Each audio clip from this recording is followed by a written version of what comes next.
Bill Lucy, one of the most prominent labor leaders in U.S. history, is now an ancestor. Lucy was the Secretary-Treasurer of the American Federation of State, County, and Municipal Employees for decades. He played a significant role in the 1968 Memphis sanitation strike. He also founded the Coalition of Black Trade Unionists and assisted in defeating and dismantling South African apartheid. Tributes have been pouring in all day for Bill Lucy. The folks at AFSCME released this statement from President and CEO Lee Saunders. Folks, let's go ahead and pull that up. He said Bill Lucy was a giant and one of the most accomplished and influential trade unionists ever in the country at any moment in history. He did as much as anyone to advance the dignity of all working people here in the United States and around the world. He was one of our greatest warriors ever for civil rights, labor rights, and human rights. That was Lee Saunders, who leads AFSCME. Claude Cummings, the Communication Workers of America, also released, he sent me a statement as well, sharing his thoughts about Bill Lucy.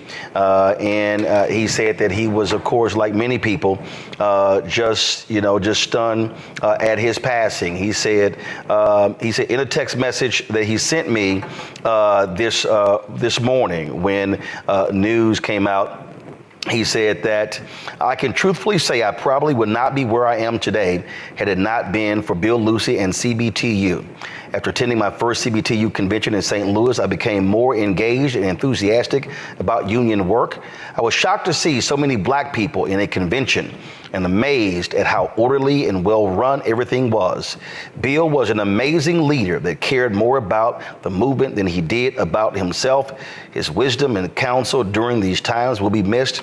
Sadly, he will not be around to see another historic election. I am sad I did not spend more time with him.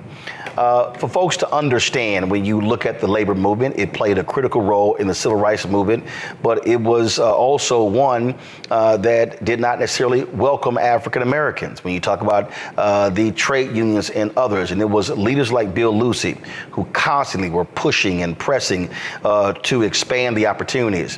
What you have now, you look at the major unions in this country, half of them actually led by African Americans.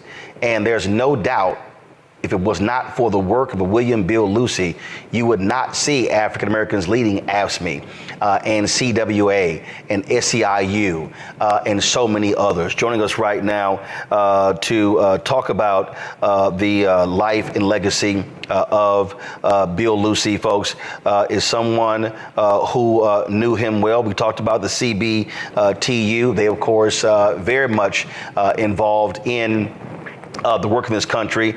In fact, let me do this here. Before I do that, I actually want to read the statement that they actually put out on Bill Lucy, because again, and again, a lot of people who are watching, some may be saying, hey, I never heard of this guy, but there are a number of people who have done amazing things in this country that folks are not necessarily aware of, and not realizing the critical role that they played in political campaigns, the role that they played dealing with negotiating various deals with the White House. That was the work of someone like a Bill Lucy. And again, we can't underestimate the role that he played and what they were able to do and able to accomplish in changing the history of this country. I'm going to pull it up in a second, but let me bring up my guest right now. I want to make sure that we're good. Is our guest here? All right. Just want to make sure that we got okay. Let's go to the head of the CBTU, Terrence Melvin, president of the Coalition of Black Trade Unionists. Terrence, just for folks who don't even know the history of Bill Lucy, just how crucial was he to the labor movement and for African Americans? Look, Roland, let me first of all thank you for having the opportunity to be here with you on this evening. We have had a great loss in the labor movement on today.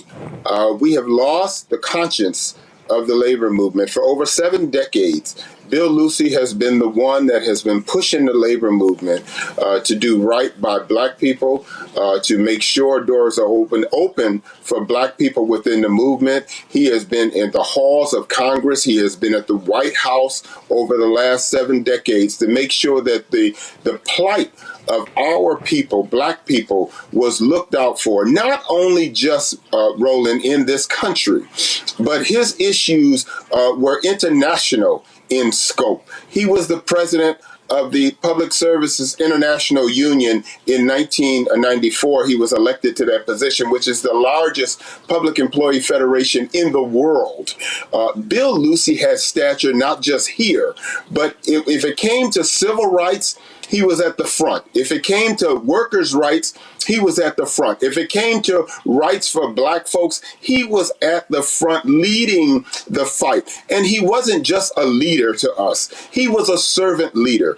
Bill was always there to not see what he could do for himself, but what he could do for others. So we are truly mourning the loss of a great victor, a great person, a great leader in our movement, in our society, with the loss of Bill Lucy going to the ancestors on this morning. This was the statement that sent out. The great William Bill Lucy passed away quietly this morning at his home in Washington, D.C. He was comforted by his family, who asked for privacy and patience to process their profound grief and loss.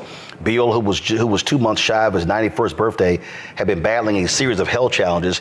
Needless to say, Bill's passing is a monumental loss being felt here and around the world. Bill Lucy has been the North Star of the labor movement for more than 5 decades. So many, including CBTU leaders across the country, have stood on his shoulders to reach their dreams. Today we grieve, but we also show an abundance of gratitude to have had Bill Lucy in our lives for so long. Bill's family is in the process of finalizing the program and arrangements for his homegoing services. We will share the information with you as soon as it is completed. Please keep the Lucy family in your prayers. When you talk about, again, his impact, he never actually retired from the labor movement. No, not at all. He stepped down in 2012 as president of the Coalition of Black Trade Unionists, and I assumed that position at the time with his blessing.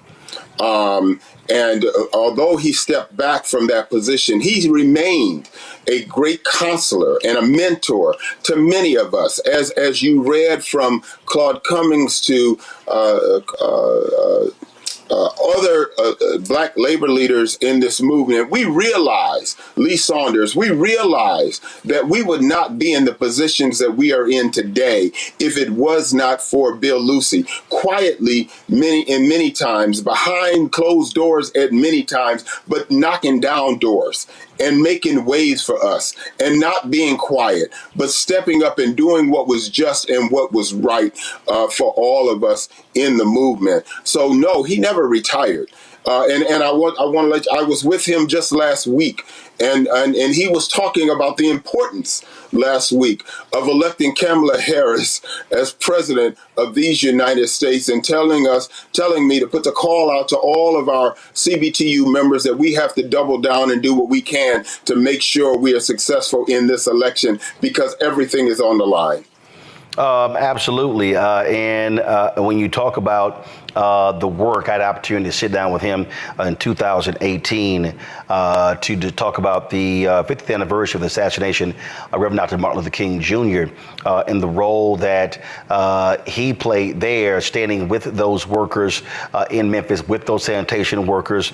And it was a great conversation. We're actually going to play that interview at the conclusion of today's show. But we're talking about, again, someone who put it on the line. I talked about the African American leaders who now head labor unions. April Verrett is the leader of SEIU. She put this out: the SEIU family is deeply saddened by the loss of Bill Lucy, a true visionary whose work paved the way for millions of workers to have a voice on the job and in society.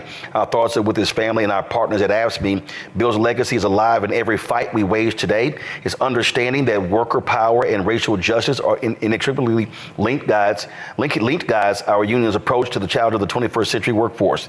His work with the Coalition of Black Trade Unionists helped pave the way for other Black leaders, including myself, and inspires us as we continue our work to build a more inclusive labor movement.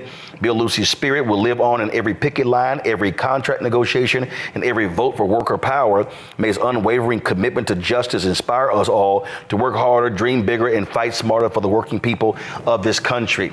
There are some folks, Terrence, who are watching who may say, again, I never knew him, but the reality is there are people whose pocketbooks have been impacted by his work because of the battles that were won for African Americans in unions and also non-African Americans.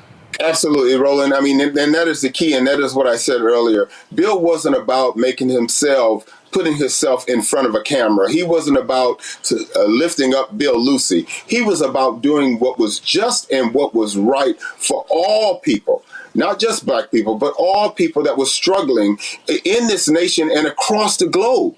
That was his passion, and that was what he was all about. It wasn't about Bill Lucy. It was about what Bill Lucy could do to move the bar a little higher for all those that need to be lifted up in this country and across the world. And there will be many that may not know the name Bill Lucy, but if you look and see the impact that he's had on society as a whole, when you look at what the impact he had on South Africa with the apartheid movement, that was a struggle that Bill Lucy was instrumental in getting companies to divest from South Africa to help move them and get them out of the apartheid regime that they were in. It was Bill Lucy that brought Nelson Mandela, raised money to bring Nelson Mandela, once he was elected president, to the United States to make a tour of the United States. Bill Lucy was doing these things, and he didn't have his name right up front tagged on it. He just did it behind closed doors, and he just made things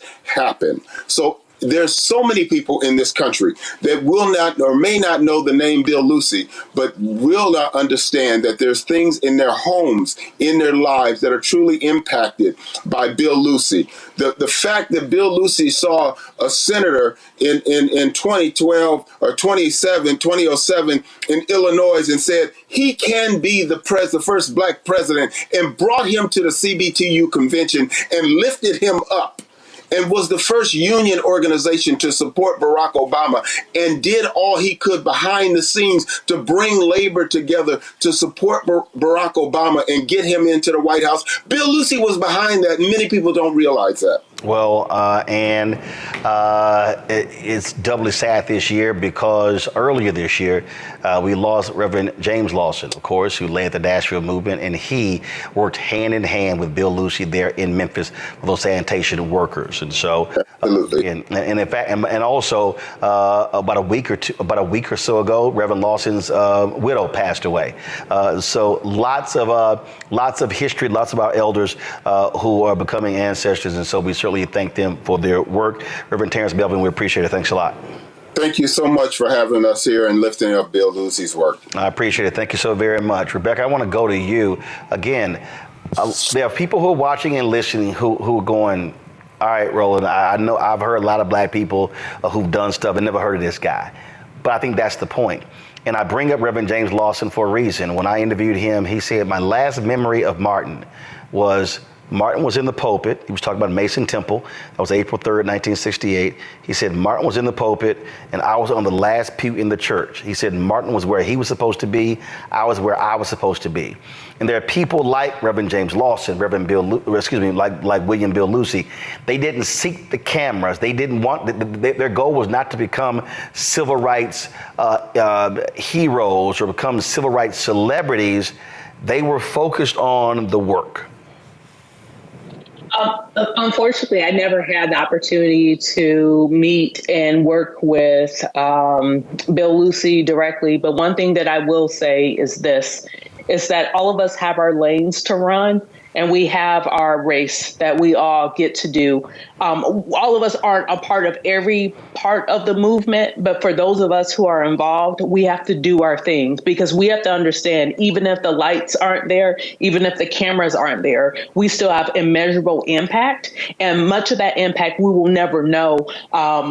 We will never know in our lifetime. But I am grateful that with some of the work that Mr. Lucy endeavored and did, that, I do think he did understand before he transitioned how powerful he was, and many of the accomplishments and how it's impacting others. And I hope as he is resting with the ancestors, he's able to enjoy himself well-earned rest. Joe, I got a chance to obviously meet Bill and talk to him. Unassuming. Wasn't someone who wanted attention lavished on him. I mean, he was about staying sort of in the background and let me just do my work on behalf of the people. Yeah, and he was doing the work. I mean, that's true leadership, right? You speak very, very loudly through what you do, not through what you say. There's substance all the way throughout. There's no person in a union in America, dare I say, maybe it's a broad statement, whose life was not made better by the sacrifices and the determination and the consistency of Bill Lucy and people like him. And not only did he do what he did stateside, but being instrumental in the things that helped to bring down apartheid as it was. And I'm sure he must have been just thrilled when Nelson Mandela came and visited after being released. Et cetera. And so, even you go back those 50 years, it'd be 55 years, 56 years now, to the sanitation worker strike that Martin transitioned during in Memphis in 1968. And he was there with him, and he continued on doing the work. He kept doing the work. He never stopped doing the work. And I guess we have to just be reminded of how incredibly, how much better our lives are because of the work of the unions, the combination of unions, how far we've been brought. And just like every other area, Bill Lucy was a big part of why Black people became leaders in the union movement and recognized as such as leaders of their organizations. He built bridges that way as well, and he helped build a bridge that even Barack Obama ended up walking across. And so we have to continue to be reminded of these significant contributions, and to be reminded of what would be the way to honor him as an ancestor. What's the next step for the unions and for the labor movement? And hopefully the gentleman that we just had on, the president of the union that took over for him, as well as others, will continue on in that spirit and in that vein. Jonathan, there's a direct link between labor and African Americans in terms of the civil rights movement known as the Black Freedom Movement. If you see the collage we put together of Bill Lucy, it shows that in that link between that battle for civil rights was directly also linked to politics, and they've been linked ever since. Watching this, it's a fascinating experience for me as a millennial. I mean, I think unless you grew up maybe during that time period, you might not even know about this man. I think a lot of people who maybe grew up in that time period might not know about his work, because as you highlighted, he wasn't about the cameras and highlighting that kind of work that way. But I think it actually goes to, not to veer off too much, but it goes to the importance of this platform that you've built, because I don't know of any other media outlet that would spend a segment on a person that maybe a lot of people don't know about, and actually educating people about not only his work and how it impacted Black America, but how it really impacted all Americans through fighting for union work, and how, very similar, kind of what you said earlier, very similar to the feminism movement, where Black people were kind of excluded from that in fact, it is a lot of Black women who were key and instrumental in the feminist movement. It is a lot of Black activists and people like Bill Lucy that were essential to the labor union movement and strengthening them. And it's super important to have a platform that can do that. and highlight those things, because in fact there is such a horrible education system in this country that a lot of things that people end up learning about is through media, not through schooling, unfortunately, but through media. So the importance of a platform like this, I think, is super highlighted in a segment like this, and highlighting his work, and just kind of hoping that we, through the education and informing people, and even in the generation after millennials, the Gen Z, that they learn about these people, and that these unions didn't just kind of appear, right, that it was a lot of people's hard work, and that they too have a role in kind of doing that now, being what he was then. Right now. Well, this is why black-owned media matters, because look, even when you are prominent people like Cicely Tyson, who Richard Roundtree, they passed away, they got short shrift when it comes to mainstream media. We don't worry about what they do. Our job is to do what we do, and the thing about it is, we also cover these folks not when they're gone, but when they were here, which is one of the reasons why we have the interview coming up next that I did with Bill Lucy in 2018. And so, yeah, we purposely do these memoriams because they don't get their just due. And then people are then able to go to our app, they're able to go to our YouTube channel where they can see these things to get a better understanding of these giants that have done a tremendous work in our community. And so, Jonathan, Rebecca, Joe, let me thank all three of you who've been on today's panel. I certainly appreciate y'all being on today's show. Folks, we were in Memphis in April of 2018 when they commemorated the life and legacy of Dr. King. He was assassinated, of course, in Memphis on April 4th, 1968. This was Bill Lucy speaking at Mason Temple. Speaking at Mason Temple the day before. There was the AFSCME had a panel conversation. Their I Am a Man panel conversation. We live stream all of the events around. You go to my iPad, folks. We live stream all of the events around that celebration. And so here was Bill Lucy speaking to the folks assembled at Mason Temple. Thank you so much, Danny. Danny is a national treasure. There is only one Danny Glover who puts himself, his profession, his commitment, and his determination to speak truth to power on the line every day. I value your friendship. I value your friendship. Let me say to Bishop Blake how much the nation needs your leadership. 50 years ago, I sat in the chair that the brother is sitting in right on the end. On the night that Dr. King delivered what is called a mountaintop speech, myself and 2 or 3 others had responsibility for the direction of this strike.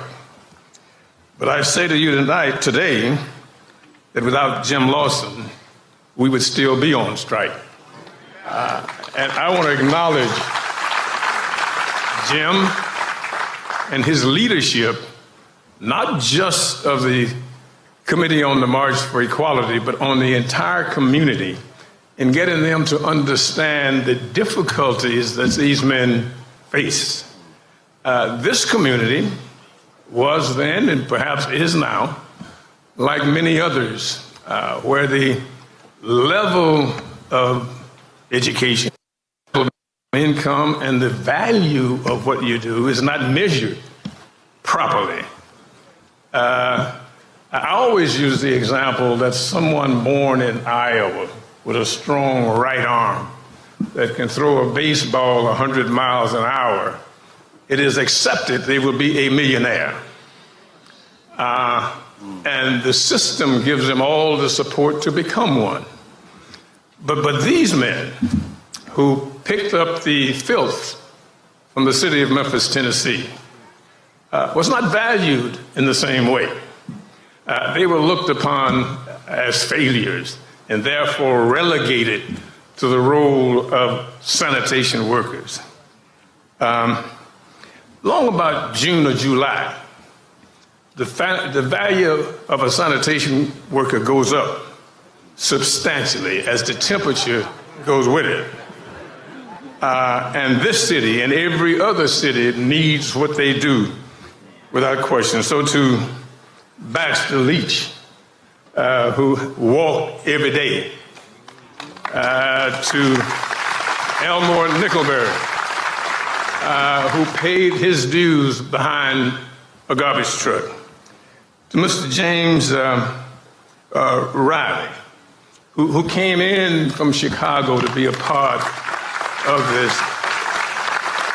To each of you, I say, this city owes you a debt of gratitude. And this week is about reflecting on that and talking about how valuable it was, it is, and it will be in the future. Danny, I truly want to echo the sentiments that you reflected earlier. I feel honored to be here, to have been allowed to be a part of the struggle of these men is really a benefit that's hard to measure.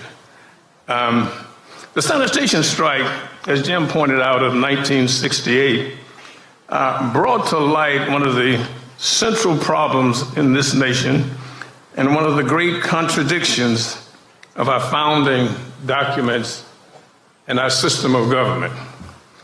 For 1,300 sanitation workers here in the city of Memphis and millions more like them across this nation, the issue of life, liberty, and the pursuit of happiness is fake news. Real fake news.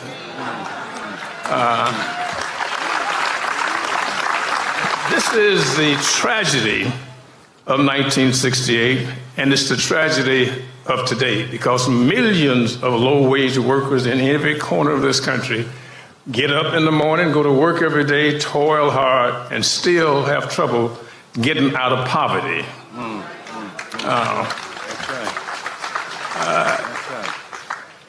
83 years ago, Franklin Delano Roosevelt gave to workers the National Labor Relations Act, which gave the opportunity to organize and bargain collectively to well-paid workers today.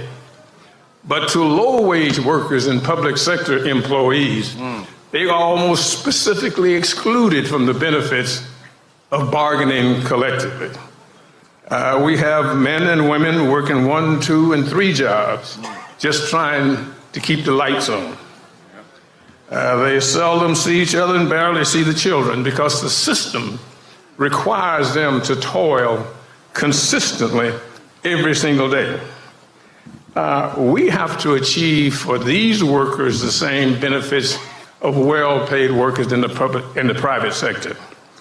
To think through how to give voice to the millions, that's what this week is all about.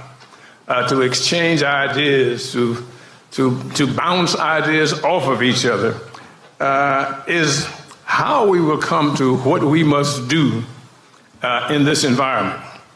To those who work hard every day, play by the rules, and still seem to lack the ability to raise themselves out of poverty, we've got to come up with a plan because nobody else will. So when I say to Bishop Blake, you are a godsend, to partner with Lee Saunders and the American Federation of State, County, and Municipal Employees on this mission is really what low-wage workers and poor folks been waiting for a long time. And as Jim made the point, organized labor, we got to find out where the church is at before we get in trouble. We can't show up when we got a problem. We got to show up when the church got a problem. We got to show up when the community has a problem. Because together, we can alter the course of this nation. Out of our reality, we are being brought face to face with the vision of Dr. King. Dr. King said that labor and religion are two of the most powerful elements in our society. Yet we have never used the power of both to the benefit of all. We are at that point now, and it's not like we got a lot of options. We are solid trade unionists, and every union that is in this room has its own mission. And ours, it seems to me, is to make sure that the wealth of this nation is shared with the least of these in this nation. I joined this union many years ago on the hope that we could make a contribution to the improvement in the quality of life of people around us. And I think we have. We are, as the situation says, we are our brother's keeper. And so when our community is in trouble, we are in trouble. We are, and we have to ask ourselves, what do we bring to the table? As trade unionists, we bring the skills and abilities of trained and disciplined workers. So the question becomes, where are we? Where are we when the zoning commission is approving a liquor store on every corner? Where are we? Where are we in that discussion? Where are we when the planning commission meets and does damage to our community? Where are we? In our staff and mix, we've got some of the greatest professionals you ever laid eyes on who have the skills and abilities to compete with everybody downtown. When and where do we intervene and have input as our community needs parks and recreation for our children? Where are we when they're building more units than our neighborhoods and our schools can accept? I mean, are we quiet and silent, looking out after our own interests? We ought to be in the mix, fighting for and with the communities that we come from. Now, we know that every now and then we get 2 paychecks ahead and move out the neighborhood. But let me suggest to you that we are fundamentally 1 paycheck from the station that our friends and neighbors are when we leave. We don't have to be given a data report on low-wage communities. We can spot them when we drive by. We have a moral obligation to fight with those communities to improve themselves and the quality of life within them. Now, every now and then, like now, we have those who say, well, we just got to give up. Ain't no point in fighting back now. Trump is the president. Trump is not our problem. Yeah. These problems existed before Trump.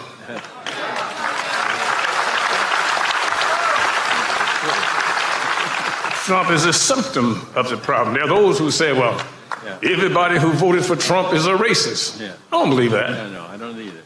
Although I do believe that every racist who voted for Trump. Yeah.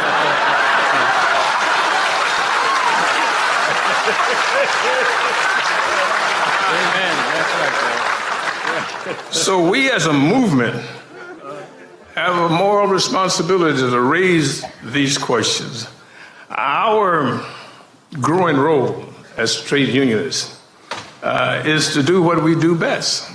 That's organize, and organize across our communities and everywhere else. And I know we have to, as trade union leadership, every now and then measure the return on investment. The return on our investment is the growing power in our community that is prepared to help us help ourselves. So those of you who come from major unions, who come from those institutions who are committed to social justice, the church and an alliance with us, we can change the environment we live in. So this week is about exchanging ideas, sharing visions and views, and making sure that we leave here with a true commitment to live out Dr. King's dream. Thank you so much. Again, folks, that was William Bill Lucy speaking 6 years ago in Memphis at Mason Temple, of course, where we were commemorating the anniversary of the death of Reverend Dr. Martin Luther King Jr. When we come back, you will hear my interview with Bill Lucy from 2018. We talk specifically about the sanitation workers' strike. He takes you inside what took place. We talked about who came up and how they came up with the phrase, "I am a man."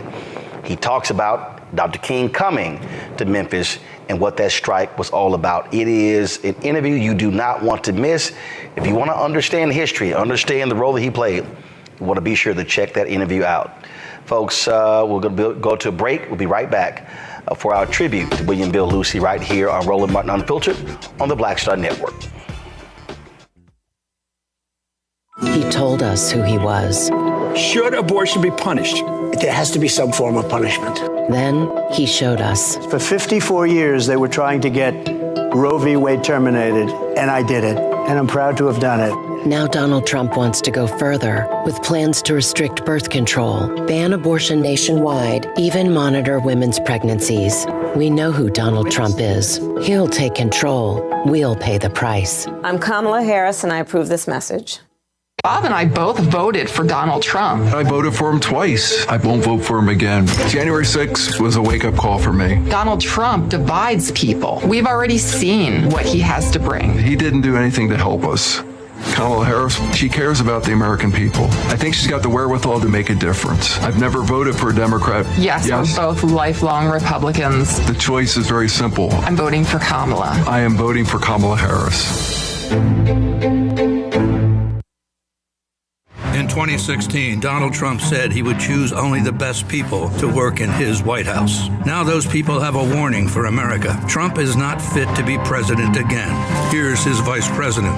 Anyone who puts himself over the Constitution should never be president of the United States. It should come as no surprise that I will not be endorsing Donald Trump this year.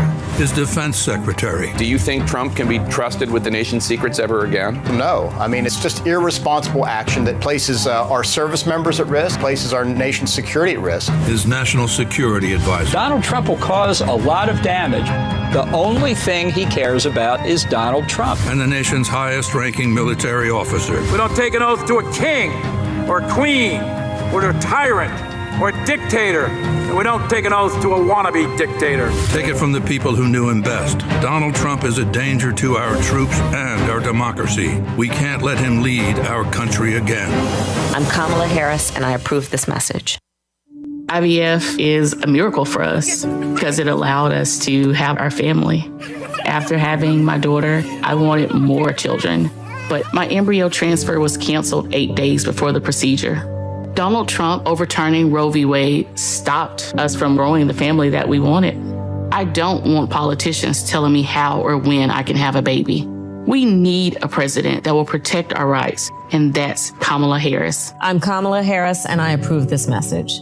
Here's a 78-year-old billionaire who has not stopped whining about his problems. Oh, she had a big crowd. Oh, the crowd. This weird obsession with crowd sizes. It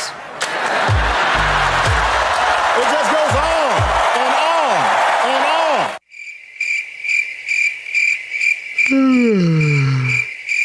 America's ready for a new chapter. We are ready for a President Kamala Harris. I'm Kamala Harris, and I approve this message. The overturning of Roe almost killed me. I had a blood clot in my uterus that caused my labor to have to be induced because of the overturn of Roe v. Wade. I wasn't able to get life-saving treatment sooner. I almost died. And that's because of the decision that Donald Trump made. I was able to get Roe v. Wade terminated, and I'm proud to have done it. The doctors and nurses were afraid that if they treated me in the incorrect way, that they would be prosecuted for that. And that's appalling. Donald Trump says that women should be punished. Do you believe in punishment for abortion? There has to be some form of punishment. For the woman? Yeah. I believe that women should have reproductive freedom to make the choices about their own bodies. 4 more years of Donald Trump means that women's rights will continue to be taken away one by one by one by one. This has to stop because women are dying. I'm Kamala Harris, and I approve this message. Hi, I'm Jo Marie Payton, voice of Sugar Mama on Disney's Louder and Prouder Disney Plus, and I'm with Roland Martin on Unfiltered.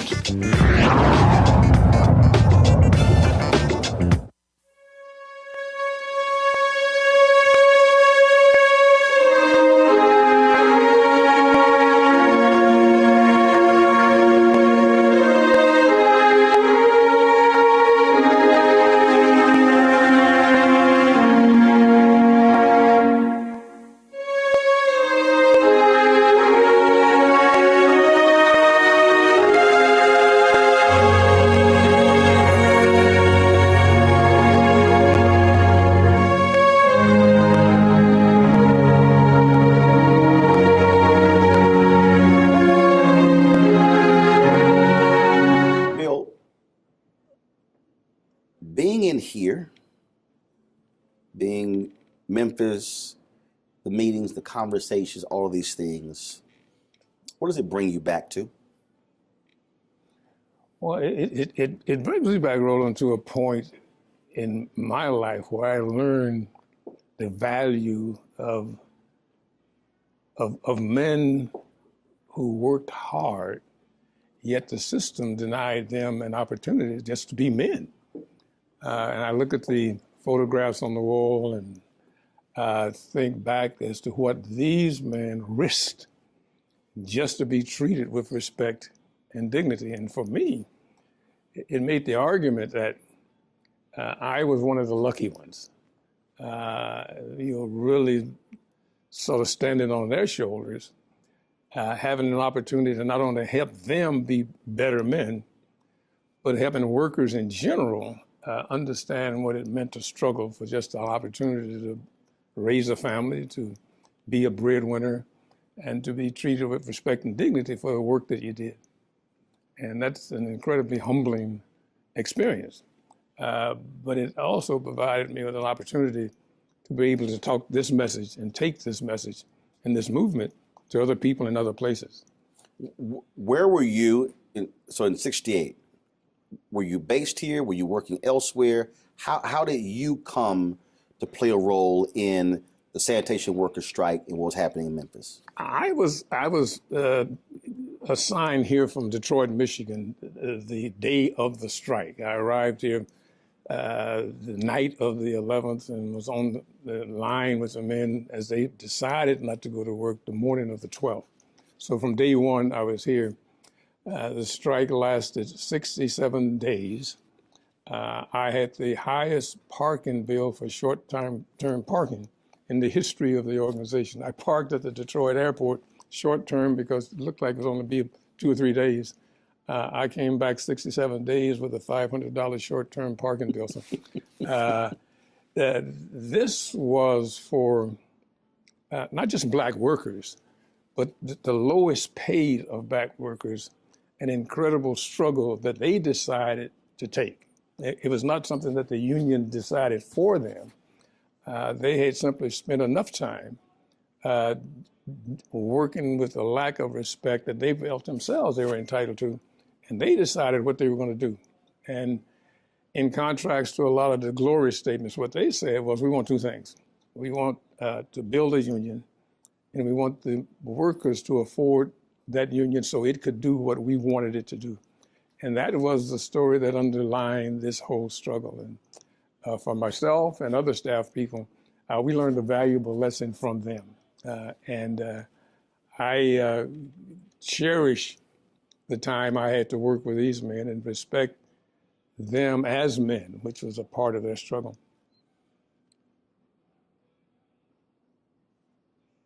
What was it about them that was different than other folks you work with who were trying to fight for their labor rights? Was it something different about them? There was something fundamentally different about them. There's that piece in the Bible that talks about the poor being with you always, but nobody ever said they're going to be the same group. These were men who recognized that they had a job to do. They was proud to do it. They had families to raise. They were committed to raising their families with all of the difficulties that they experienced. They simply wanted to be treated as men and respected for what they did. There's an incredible religious community. Men committed to showing up every morning, working very hard, irritated by the fact that they couldn't get a simple problem solved. We weren't talking about 50 cents more an hour or $5 more. We were just simply talking about the issues that generated disrespect in them as they worked. And they felt that the organization they were trying to form would really give them help in addressing some of these issues. I mean, they didn't think it guaranteed victory, but they thought that it gave them a voice in those decisions that affected their work life. And ultimately, I guess, their social life also. Where did the I am a man come from? Well, we were about 3 to 4 weeks into the strike. This was not an economic strike. This was a strike about respect and about being treated with dignity. And because when I talked to someone, they said they couldn't take bathroom breaks. They couldn't take. It was several things they talked about. They had nothing. It wasn't about money. No, they couldn't wash up. At the end of the day, they had to go home just like they had worked all day. There was no such thing as lunch breaks. I mean, you had to. It was just a bad situation. We reflected, and not only poor management, but poor acceptance of the responsibility of management. And these men were paying the price for those who supervised them, lacking either in commitment or sensitivity. And we tried to think through what is it that would reflect not only their commitment to this, but what is it that motivated them. There was a white pastor of the church, Cleveland Temple, a young fellow by the name of Malcolm Blackburn. After one of the real difficult days, he and I were tasked with trying to come up with some slogan that would symbolize this. So many of the pastors, so many of the community leaders had talked about the difficulties that these men work with once they themselves learn. And so we took some of their speeches, some of their slogans, some of their comments, and we just put a whole lot of words on the table to try and see what we could come up with that would be simple and short. So after maybe 2 hours worth of working with it, we came up with the slogan, I am a man. And it sort of reflected what we thought their commitment to this struggle was. They simply wanted to be treated as men. And, you know, across the South, you could go from boy to uncle to grandpa without ever landing on the position of man. And so when we put that on a sign, we had a march scheduled for the next day. We came up with that sign the night. The sign was printed in the print shop of the AME church. So when men saw them the next morning, folks were running, I want a sign like that. I want that kind of sign to put around my neck when we march. So why the underline of am? Well, speaking personally, I am. And if you think for a moment, these are the lowest of the low paid. These are garbage men. I made friends with a fellow by the name of Ed Gillis. He had worked for the city for 20 years. He earned $7.80 a day. And he wasn't complaining about it. I mean, he was much more committed to getting a resolution to a today problem. He'd worry about the rest of it later on. But it gave him a sense of pride. And for the work that they did, they simply want to be respected for it. And I had an interview with a reporter, and I said, when's the last time you told your garbage man thank you? You know, when is the last time you told him you appreciate what he does? And folks said, well, I never thought about it. And that was almost symptomatic of the conditions that these men had. And that was across the city. It wasn't uniquely to the white community or the black community. They didn't get respect from anybody because nobody understood what they did. Most of us, we put the garbage out back and we figure it just disappears. And the fact that they wanted to be respected for what they did and to be treated as a man. And that became a piece of glue that you couldn't change to this day. You said that these men, if y'all asked them to run through a wall, they would say, okay, let's go. Let's go. I mean, they were so committed to forming their union because they had developed among them the belief Not that the union was going to win everything for them, but at least they would have a voice. They didn't have Yale degrees or Harvard stuff. They were just plain workers. Most of them out of the South, most of them old before their time. I mean, this kind of work makes you old before your time. And they didn't have any misunderstanding about what was possible. They simply wanted an opportunity to be treated with decency and dignity. And when we developed the slogan, I hate to say, we probably could have ended the strike the next day because they felt just that proud of their commitment to this. We had to have a conversation with them because they had grown attached to their side. We said, look, if we're going to proceed on this, what we want you to do is go home and talk to your wife. Tell her what you're doing, and then tell her what you think you're doing. And if she agrees with you, we'll see you tomorrow. Because this is not going to end like that. And so everybody who came back said they had had that discussion. Now, I'm not convinced that everyone did, but at least they felt comfortable that they had their support mechanism at home in order. They were prepared to go the long term on this. And for us, what we brought to this was just a semblance of support to help them not only think through the issues, how to plan for what we thought was going to be some pretty tough days. And everywhere we see the signs, I am a man, for the two of us, it's certainly for me, it's almost humbling that men who were so desirous of believing in themselves was prepared to take those kinds of risks. Does it bother you that every year when we approach April 4th, we forget what brought Dr. King to Memphis, and there's so much focus on him, rightfully so, but why he was here, and those individuals and their story and what they went through and what they experienced? Well, it doesn't bother me. It makes me, I think, try to understand a bit more. Dr. King may have been a great civil rights fighter and certainly a great preacher, but he was also a very strong trade unionist. He believed in the ability of folks to sit down across the table from whoever made decisions on their work life and be a participant in that discussion. And if you recall, Dr. King was really trying to put a face on poverty.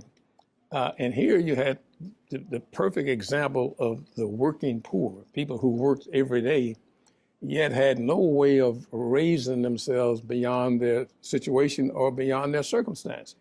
And it was a movement that he had long said was necessary, that labor and religion and the civil rights movement was two of the three of the most dynamic forces in our society. And here you had men who as I said, they didn't graduate from Harvard, they graduated from the streets of hard times, but they recognized that their life could be improved if they had an opportunity to have an instrument to work for them and to speak for them. The mayor here says, well, when the strike got underway, I believe in the men out, they can come and see me anytime. Well, you visualize a sanitation worker walking into the mayor's office to have a conversation about him, about his conditions of employment. It's silly. So they knew that unless they organized something that had the financial underpinning to speak for them, they were destined for a hard time. But they said, this is the time that we're going to do it. And I never regretted it.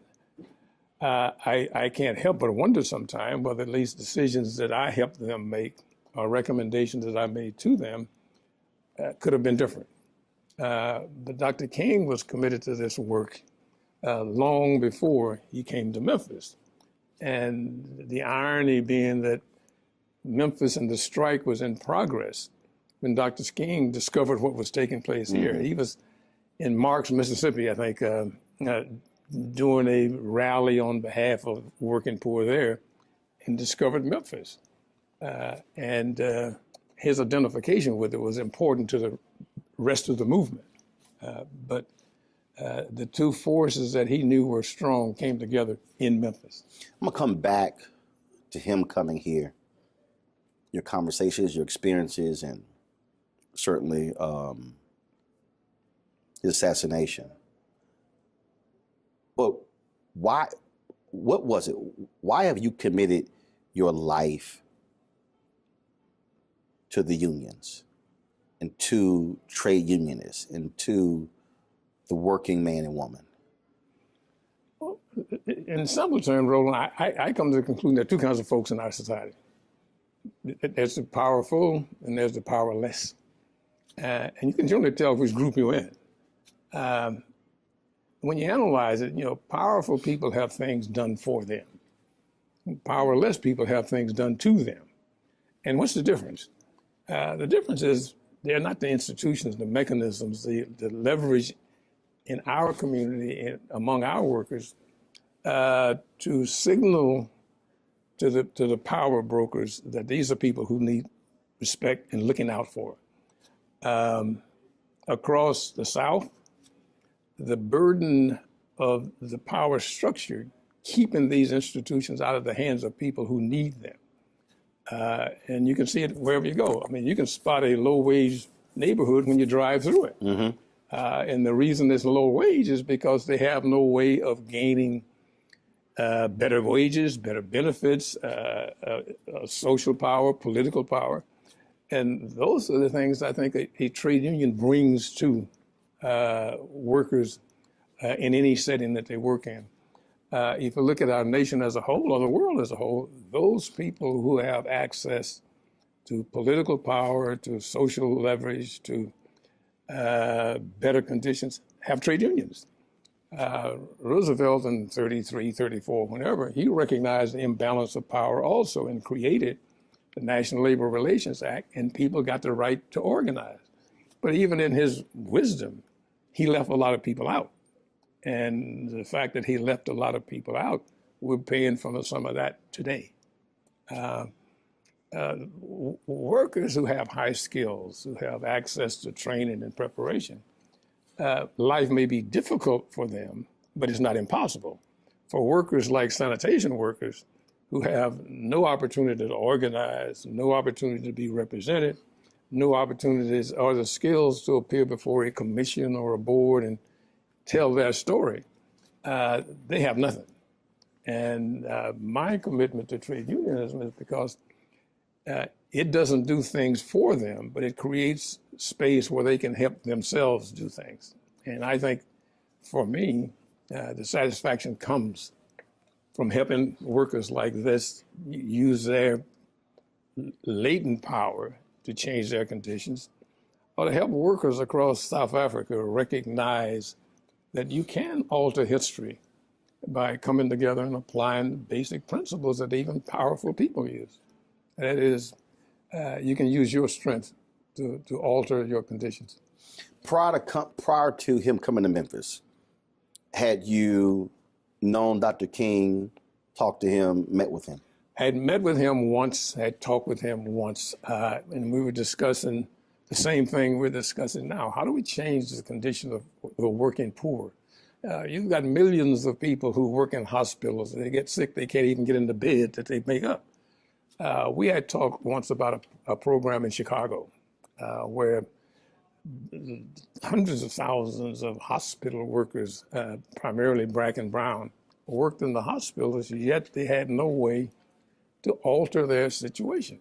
And when I say alter their situation, is if you're earning average $1.35 an hour, I mean, you're not going to have a great life. You may survive. So what our discussion was is how do you merge, the civil rights movement and the trade union movement, and interject the religious community and talk about their moral responsibility to help these people, move towards a better life. And in Chicago, Dr. King ultimately created an organization called HELP, Hospital Employees Labor Project. And it helped them change their circumstance.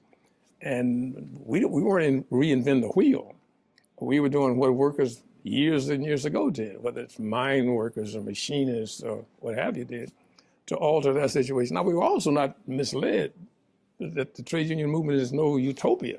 It has its shortcomings like everything else, but if it gave us an opportunity to get engaged, to get involved, to move up through the ranks of organized labor to the positions of power, that you could think through how to and where to bring organizational strength to organized workers. That was it, simple. And I became wedded to that idea.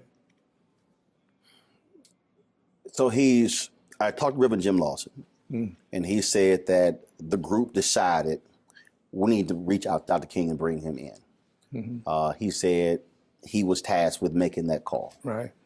What was the reaction of these regular, ordinary men once y'all told them he's coming? You couldn't believe it. I mean, there was such a not only love for, respect for, but appreciation of the fact that Dr. King would identify with their struggle. And whether or not he talked about their specific situation, but just his moral authority and moral leadership would deliver a message to those who they believed held the power over their lives. And that went beyond just Memphis. Dr. King brought press no matter where he went, brought media, and the belief that if you can get the story of their strikers outside of Memphis, then perhaps other people would become sensitive to what they did. These were men who came up from the Delta, or from West Memphis, or from Arkansas, who had worked a lifetime without any respect whatsoever. Like I said, this was not an economic strike. They simply wanted to find a way to resolve problems they had every day. We had a situation, Roland, where if the weather went bad, black workers in these areas were sent home. Everybody else stayed at work. If the sun came out and it stopped raining, they got paid. These guys lost a day's pay. You lose a day's pay and you make $7.80. That's a major setback. And so the question is fairness. The question of the city being sensitive to the work that they did. And it wasn't just for them as black workers, this was them for all workers. And if Dr. King could help them get that message out, if he could talk to a broader audience, they saw that as a plus. What was it like? First of all, you clearly heard about him, heard about how he could sit in a room and listen to that side and listen to that side and listen to that side and then listen to that side, and then sum everybody's arguments up and then say, we're going here. What was it like to witness him in those meetings discussing tactics and what we should do next? Well, the thing that Dr. King had was this incredible respect from everyone. There may be disagreements, but it was a respect of his beliefs in the right thing to do. And so even among those of us here who were trying to think on a day-to-day basis strategies, there were disagreements. But in the end, you'd say, well, Doc, what do you think? And whether it's coming from the SCLC staff or coming from the local leadership through the organization Community on the March for Equality, or coming from the union. These are three different entities with three different levels of interest. But there was a respect for his views that guided everybody into a course of action. I mean, there was some of us there were some folks who didn't believe in the march, or marches, but they all acquiesced to Dr. King's view that we not only got to march, it's got to be nonviolent, but it's got to be focused on the power center and power structure that had the ability to change this. We had a mayor who had just got elected with no obligation to the African-American community for anything, totally insensitive to the needs of the community, and absolutely outraged at the fact that the black workforce would raise the question with him of changing the process to accommodate to them and give them representation. that was different. That was different. You had the march that he led. It ends in violence. I've read numerous books that said that he was shocked, he was despondent, he was depressed. That literally, when they took him to the hotel, that they put him under the covers in his clothes because he just could not believe what happened. And I talked to Janella Clayton and others, and they talked about just this tremendous strain and stress that was on him and his body in that last year. Right. Did you see it? Did you feel it? Yeah, I was in the meeting when he came from the march to the Rivermont Hotel, as I recall, and he was physically, shocked by what he had, but we didn't understand at that time what were the forces beyond our control. And there are the folks who would argue, well, there was a young people who disliked his style. That may be partially true, but what we had were provocateurs whose mission it was to not only diminish his image in the eyes of the nation, but to disrupt this march in a way where the strike itself would be damaged, the demonstration of his lack of control and influence, and challenging the level of influence that the local community had in terms of moving towards a solution. And that's what happened, because all the press the next day, national media, oh my God, he's lost it. He can't control. He's no longer relevant or important. Right. And you had members of Congress speaking in Congress at his absence of influence any longer in demonstration to affect public policy. And he was troubled by that. It was just a short while after that, maybe 6-8 months after the strike ended, Senator Frank Church held a set of initially unrelated hearings. When we learned about some of the influences that were put to play in the strike right here in Memphis. And it's interesting reading. And the men were more determined than ever to continue their struggle. I believe that was on about the 28th of March. And what went unnoticed, young fellow, 16-year-old, killed by the Memphis police, unrelated to the strike, but included with the strike issues. These were really very difficult times. And the men began to understand that their struggle was a part of a much larger struggle. I've heard the 43-minute and 16-second speech he gave April 3rd, Mason Temple. If I'm correct, he shouted you out in that speech. You were there. Yes. From your perspective, describe that night, that experience. It is, that was probably one of the worst nights. Weather-wise, emotions were high. Dr. King was tired, a little bit beaten up. And he really did not want to speak that night. Ralph Abernathy was the so-called principal speaker. And Ralph gave a tremendous presentation, but people wanted to hear Dr. King.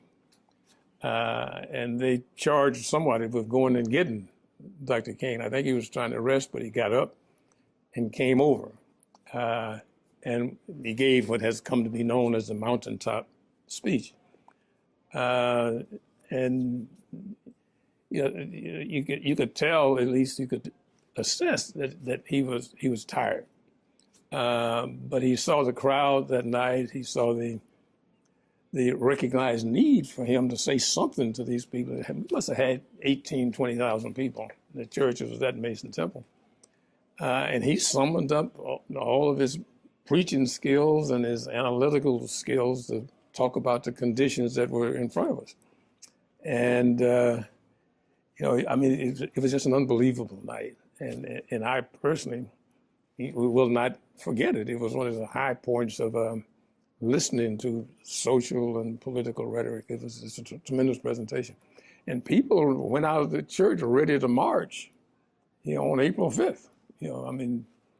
And I think they probably would have marched through brick walls and anything else, but it was a motivating speech preparing them for the march that was going to take place. Were you surprised at how focused he was on economics in that speech? Because he talked about boycotts. He talked about redistributing the pain. He talked about how SCLC put money in a black bank. He talked about, again, what frustrates me is most people have heard the last 3 minutes of that speech. Mm-hmm. But to hear the totality of this 43-minute speech, where he has a laser-like focus on economics as the future pathway for African Americans. No question about what he had concluded, that there's a power system that perpetuates itself and keeps people in these conditions. And he talked about, as you said, all of the ways in which you force that system to become engaged in relieving the problems and pressures on the working poor. And as you say, he's talked about the boycotts and the movement of money and the deposits of money and all the ways in which you can put pressure on the system to force it to become engaged in relieving the problems. It was one of the, I think, more dramatic speeches I've ever heard. It also had a sense of, well, at least Dr. King gave the impression that he was weary. He talked about his almost, death in New York from this lady who stabbed him. Mm-hmm. He talked about a lot of those kinds of things. And then as he began to wrap the speech up, and I think he was talking to the people who had urged him to come over, and he was maybe reluctant at first when he talked about the man who was injured along Jericho Road, and the fact that other people stopped by and asked the question, should I stop? Should I keep going? And he said for him, the question was, what will happen to them if I do not stop? And it pulled all of these things together and reminded some of us of why this struggle was taking place. Because this was not a normal kind of strike that trade unions or community movements identified with. And we certainly thought clearly that we're here until the end. I mean, you cannot walk away from this. You can't sidestep it. And he made all of that clear in his speech. And I for one, think that Dr. King had finally I shouldn't say finally, but had identified some of the root problems and root causes of problems that perpetuated the poor, where you had a situation where incredible wealth and incredible poverty lived side by side, with no embarrassment from the rich. And he saw the working poor as the future work because it involved the economic struggle that he had begun to think seriously about. April 4th.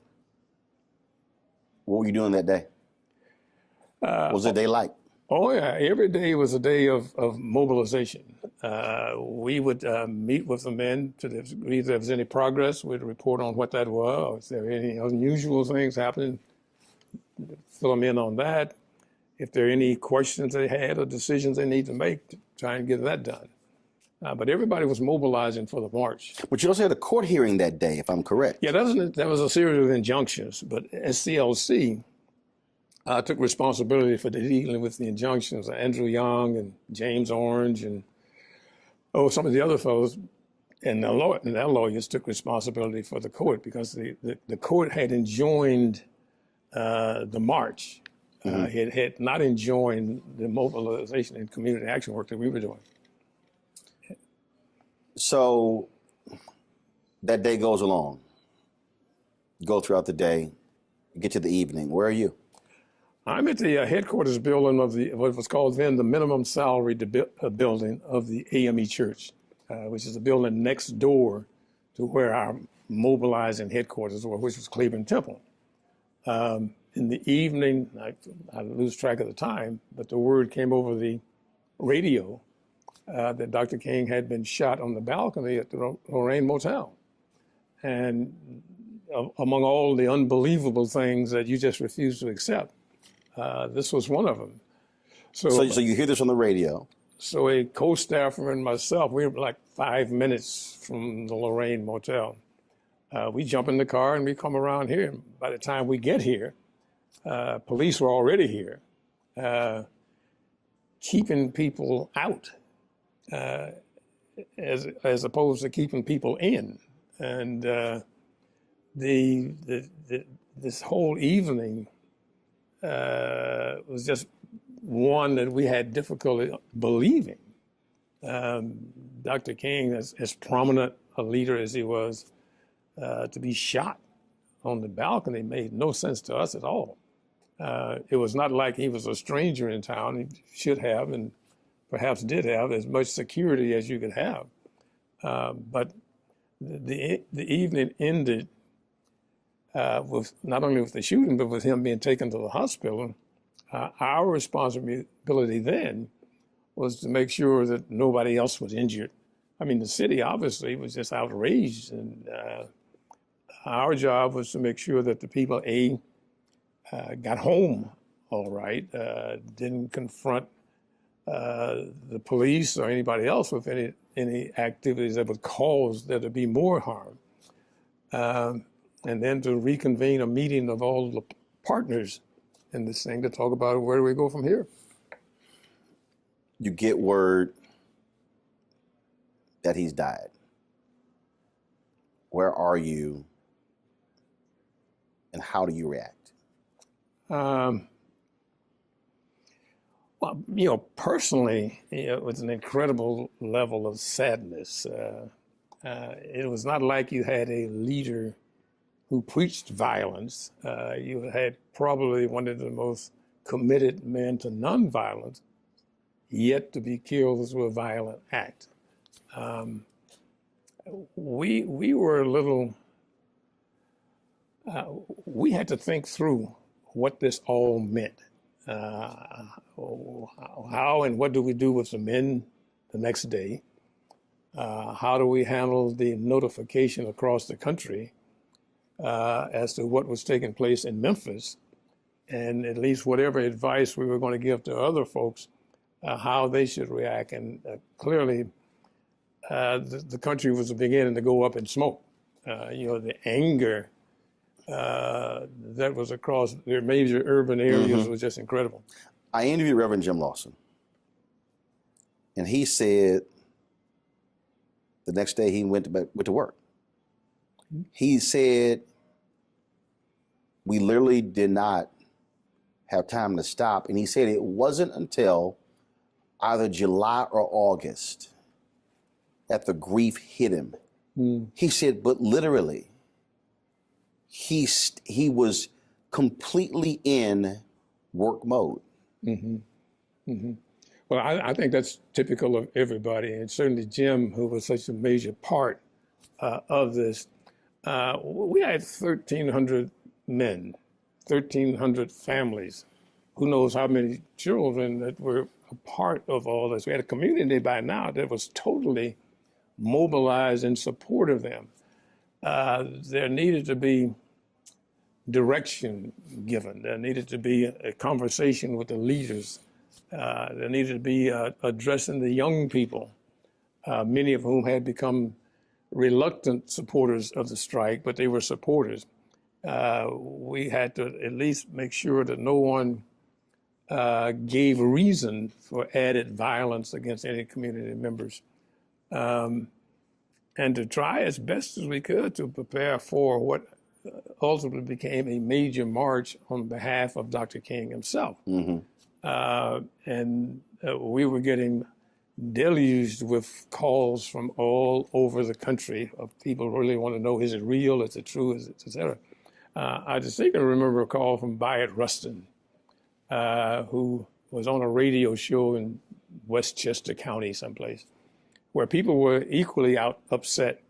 And I think Byatt mentioned on the radio, if you want to do something to help people in Memphis, send $1. and the outpouring of concern and support.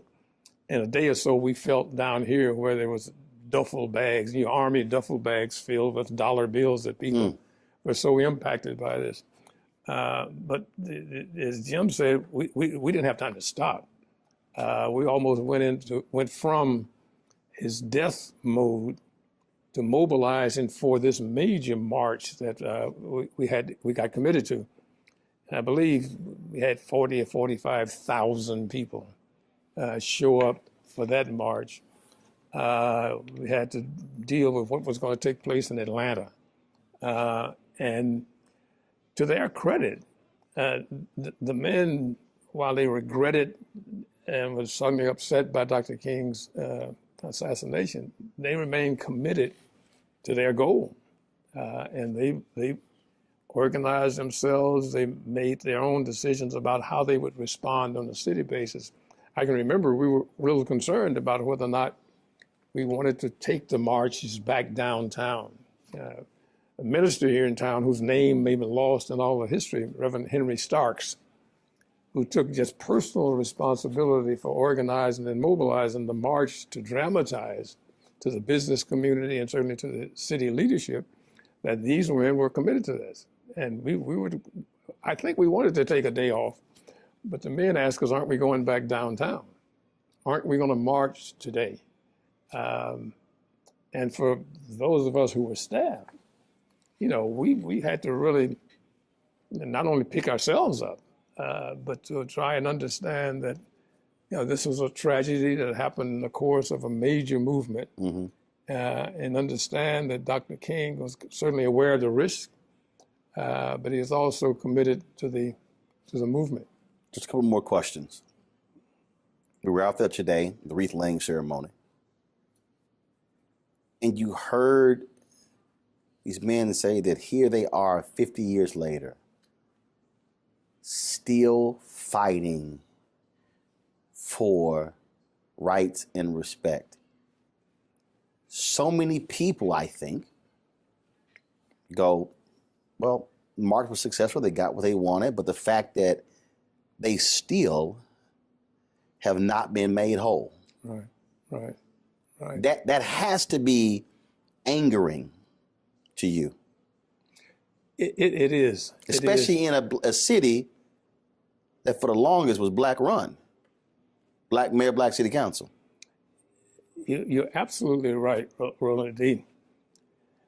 The fact that there is not a pro-worker environment, there's not a belief that workers have a right to participate in those decisions that affect their work life, which would give them the right to sit across the table and negotiate safety procedures, promotional opportunities, grievance procedures, retirement, vacation, sick leave. While these workers have much of that, they don't have the clear-cut right to do that.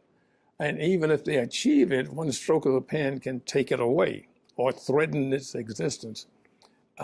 We've got a responsibility, we in this context, I mean the union, trade union leadership, to develop leaders and procedures that carry on across the years. Generations.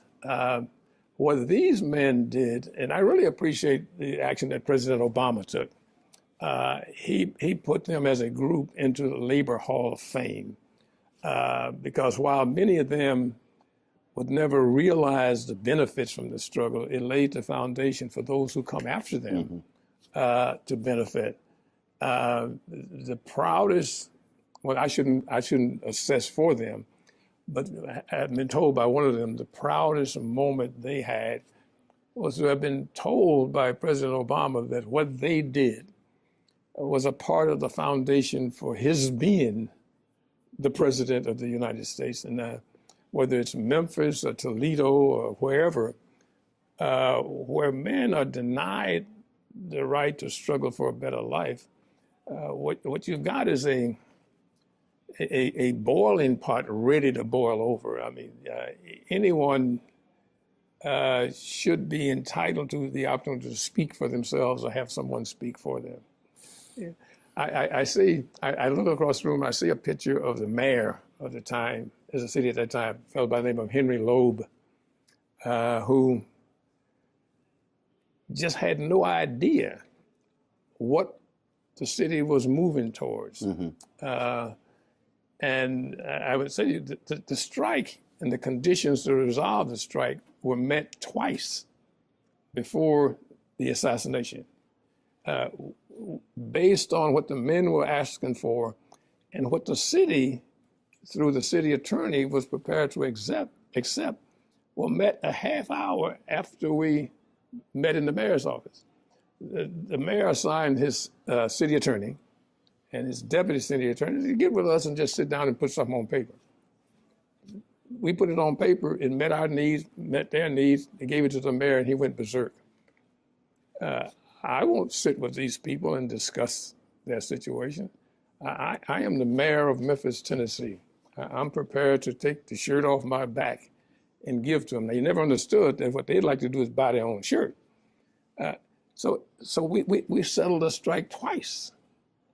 And the tragic loss, in spite of the fact that conditions were met, is what troubles you more than anything.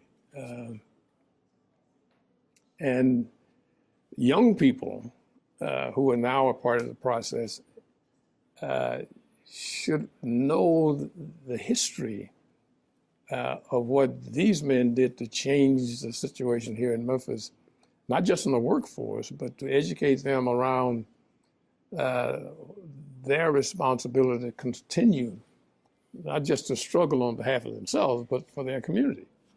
And Memphis ought to be a better place. Last question.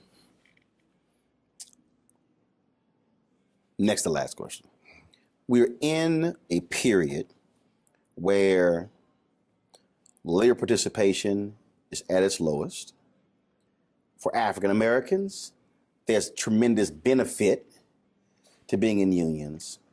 Yet, for the last 30 or 40 years, Republicans or conservatives have been very successful at basically turning the word union into a vulgar name. How do you feel when even you hear younger folks when they hear union? Ooh, I don't want to hear that. Horrible idea. Unions are terrible. Unions are bad. They're obscene. Last thing I want is somebody controlling my money. Mm-hmm. I think one of the areas where organized labor has not done a good job is to talking about the role of organized labor in a democratic society. Many workers come into the workplace and the conditions that exist right now, benefits and et cetera, folks assume the employer gave them that out of their kindness, they decided that they needed 3 weeks vacation or what have you, without knowing how you got to that point. So we have an obligation to talk to people, not describing the employer on a constant basis as an adversary, but talking about them and our role in a contested environment where the union is fighting for the needs of not just those people who are members, but for society as a whole. And that the union's role in that is to be doing the ongoing work and thinking through the needs of workers and families, to thinking about the programs and policies that make for a better, more fair, more equitable society. And if the argument is all about whether or not you're going to get a nickel more an hour, we're never going to win that argument. Now, in the context of what we should do with regards to building power with employers, historically, we've been in a situation where we organize in one member at a time. And the opposition has been able to define us as counterproductive, as opposition, as obstinate. And we have not defined ourselves as well as we should. It was really not the employer who gave us retirement pay. It was not the employer who gave us sick leave. And we have to develop our own narrative for making people understand how this came about. I think in terms of organizing, we've got to approach organizational work differently, I think, than we have in the past. We have to organize to build power, not organize for one more member. We talked earlier about, Lech Walesa and the Polish workers. They were organizing around issues of political freedom and social justice. That's where I think our struggles are. I mean, the new workforce of the future are young people, they're immigrants, they're women, they're African Americans. These are the people who want to be organized to share in the benefits. We're not interested in bankrupting the corporations or those who bring the jobs. We simply want a voice in how to make those jobs better. 30, 40, 50 years from now, a kid's going to walk through here. They're going to see these photos. They might be in Detroit or in D.C. They might be reading a book. They might be watching a documentary. And they're going to see the name or they're going to see the face, Bill Lucey. What do you want them to know about you? Well, I think if anything, the lucky break that a Bill Lucey got was to be able to develop some understanding, some skills, a little bit of commitment that was valuable in helping others sort of find a way to join a struggle for a better life. To say to people, if you work together collectively, we can find ways and means of developing and focusing on the program that makes people's life just a little bit better. I think you're going to always have the inequities in wealth and income. The question is, can we bring enough folks together who have the kind of influence socially and politically to develop the programs that just make life a little bit better? There's an old saying by an old trade union is, what is it that labor wants? A little bit of leisure, a little bit of recreation, some health care, a little bit of education, something to make us better people in the society we got to live in. And if they come to that conclusion, I'll consider my contribution to have been meaningful.